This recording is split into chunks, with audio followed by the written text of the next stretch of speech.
Yeast builds flavor in baking and cooking primarily through fermentation, a metabolic process where it consumes sugars and starches to produce a complex variety of aromatic and flavorful byproducts.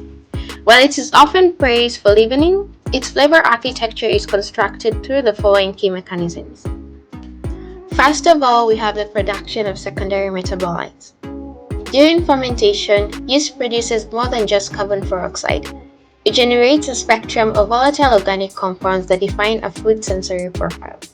One of them is the organic acids. This introduces a subtle tanginess and depth. Alcohols such as ethanol is a primary byproduct which largely evaporates during baking, but contributes to the characteristic yeasty aroma and flavor.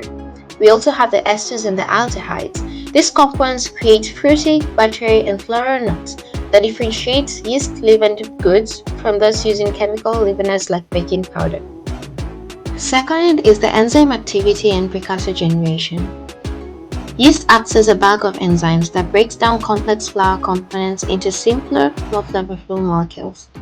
During the conversion of starch to sugar, yeast enzymes help break down complex structures into simpler sugar, which not only feed the yeast but also provide mild sweetness to the finished product. Proteolysis, a process where proteins are broken down into amino acids, creates precursors for critical flavor-forming reactions. So I know you'd ask how. When yeast and enzymes break down proteins into amino acids, they're essentially unlocking the building blocks of savory flavor. A process called proteolysis turns large tasteless protein chains into small reactive molecules that provides immediate taste and sets the stage for baking. Amino acids themselves have distinct taste. For example, the release of glutamic acid, which provides the umami savory depth found in aged breads and fermented dough.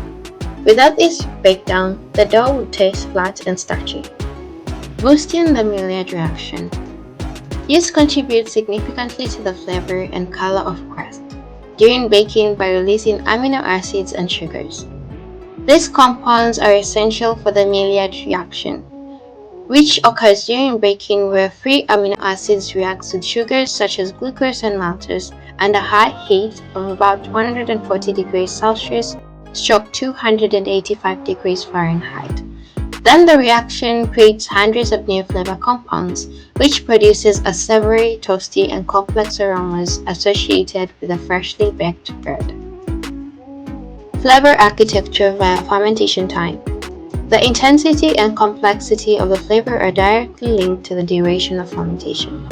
During slow rises in cooler or longer fermentation, such as in artisanal breads, allows yeast more time to produce a wider wealth of aromatic compounds.